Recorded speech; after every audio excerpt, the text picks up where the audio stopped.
Hello everyone, we are going to study nuclear chemistry, and in this series we will learn about the basics of nuclear chemistry and many more terms which are important to study this chemistry. So first of all we will learn what is nuclear energy. Since the energy obtained from the fusion and fission of the nuclei is called nuclear energy, and the benefits of this energy are, since it is low carbon energy source, so this is going to be very environmental friendly. Second important thing is we are moving towards reliable and cost effective energy sources, so this is going to be very beneficial. Third is we have almost exhausted all the energy sources because of the increasing population and human activities. So we are moving towards that energy source which will provide a large amount of energy within a frame of time. Now we are going to study the term nucleus. Since the term nuclear energy is related to nucleus, it is very important to study this term. So you can see here the rough diagram of an atom in which the electrons are revolving around the nucleus. And this nucleus is actually a hard core because most of the mass is concentrated at this point. Now inside the nucleus, neutron, proton, neutrino, antineutrino are found, and this is a fact that there are hundreds of particles found inside the nucleus, but there is no information about these particles.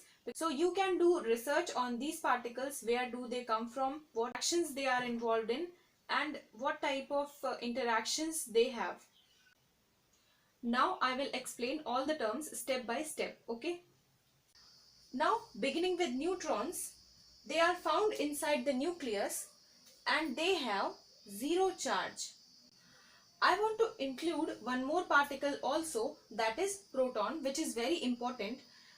It has a charge equal to the electronic charge, but it is positive in nature.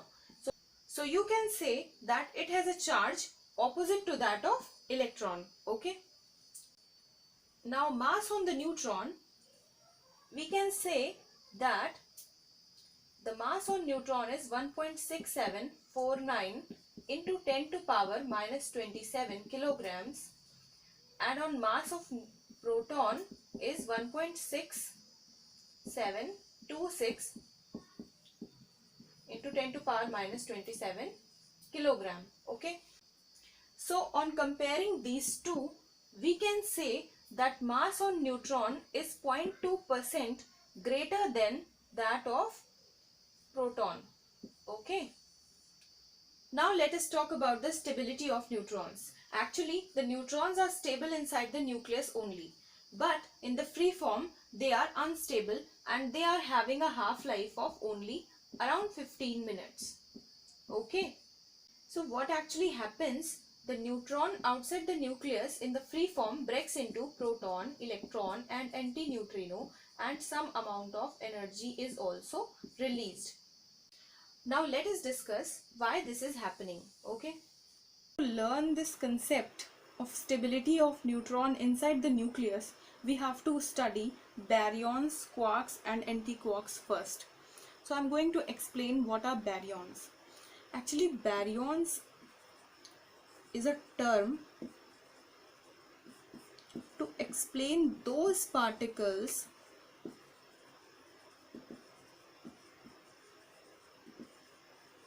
which are composed of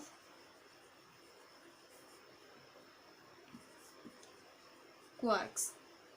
You can say 2 or 3 quarks, okay? So there are a number of particles which are enlisted in the category of baryons, and these are neutrons, protons, pi mesons, etc. Now we have to learn what are quarks, because we have introduced that term.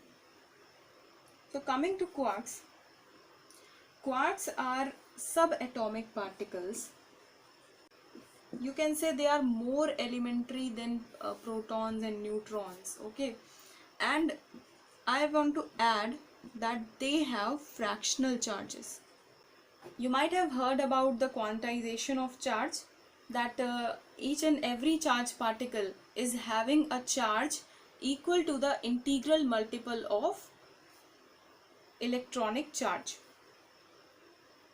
That is, suppose a charged particle is having a charge Q. This will be equal to N into E. This is the very basic formula, because this is the electronic charge and this is N is integer. Okay. So according to quantization of charge, there is no charge possible in this universe having a fractional value of E, that is 1 by 3e, 2 by 3e. There is no such charge according to the quantization of charge. But now the quarks and antiquarks are having fractional charges, so you have to keep in mind. Now I want to make the concept of quarks and antiquarks simple. You can understand it that suppose this is a neutron. Okay, this is made of three things, you can say. Okay, and these are called quarks. So here we can understand neutron is composed of 3 quarks. Okay, similarly proton is composed of 3 quarks. Now I want to tell you that electron is not composed of quarks, so it is not categorized as baryon. Okay, this electron is not a baryon. Okay, this is actually a lepton. Now, properties of quarks. It is very important to study the properties of quark, because they are in turn making neutrons, protons and so many particles which are very important for nuclear chemistry. So here I just want to tell you that quarks have their own spin, they have their own charge, and they will decide the spin and charge of the particle they form. That is, they will decide the charge on proton, neutron, pi meson, negative pi meson, positive pi meson, etc. Okay. Now I want to mention a new term, that is baryon number. I had already discussed about baryons and this is just related to that baryons. Okay, so baryon number of quarks, and this is denoted by capital B, and it is 1 by 3. Okay, why this is 1 by 3? Actually baryon is made of 3 quarks, that is why we have considered it 1 by 3. Okay, now I want to discuss the in how many categories quarks are divided.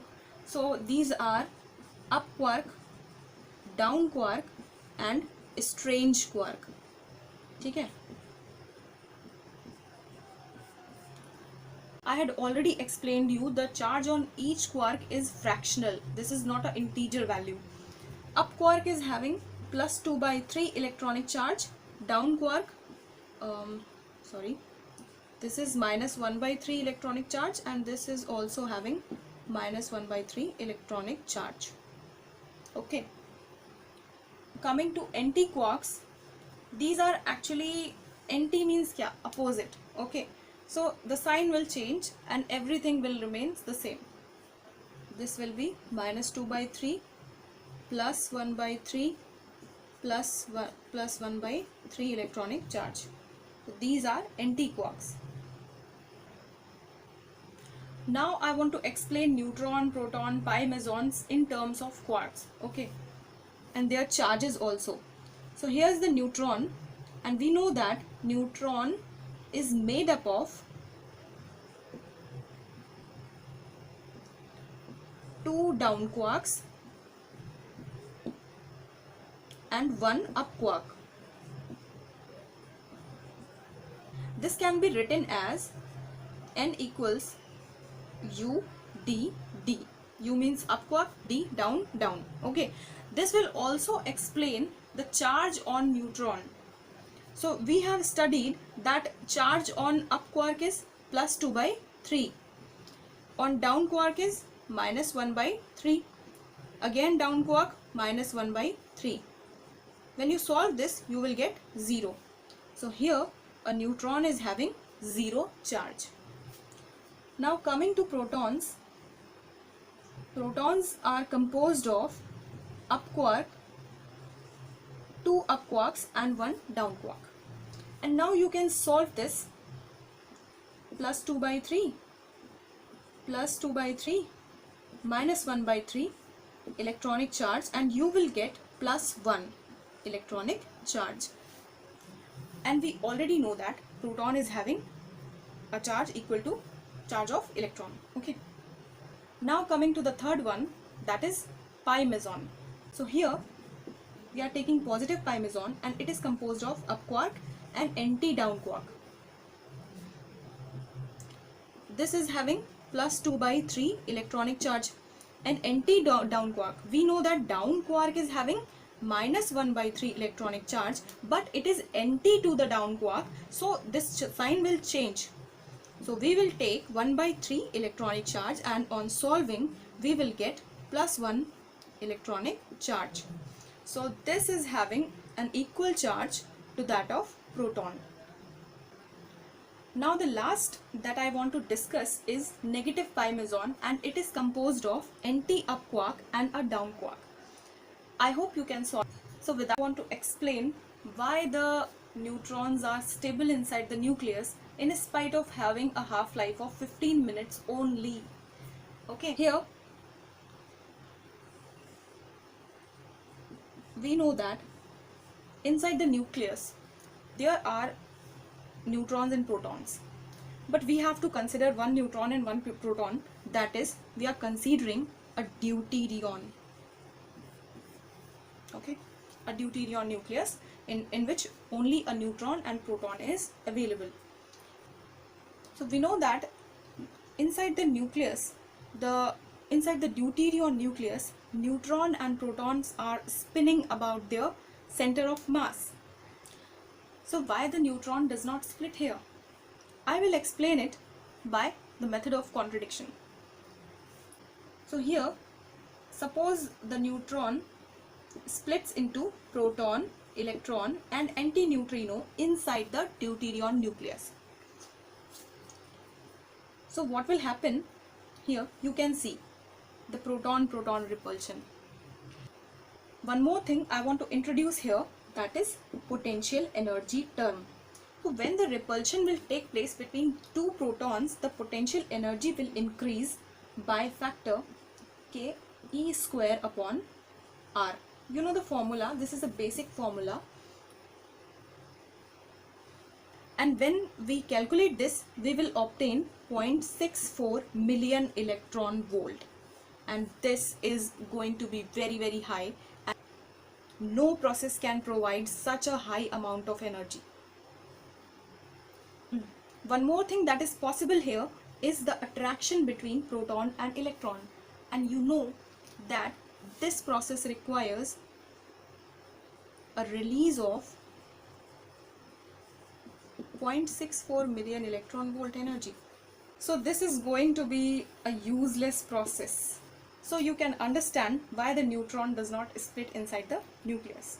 I can say that there is a neutron-proton spin pair force which is responsible for the stability of neutrons inside the nucleus. So this was all about the basic concept of nuclear chemistry. In the next videos, we will understand the advanced form of nuclear chemistry. I hope you enjoyed it. Thank you for watching. Goodbye.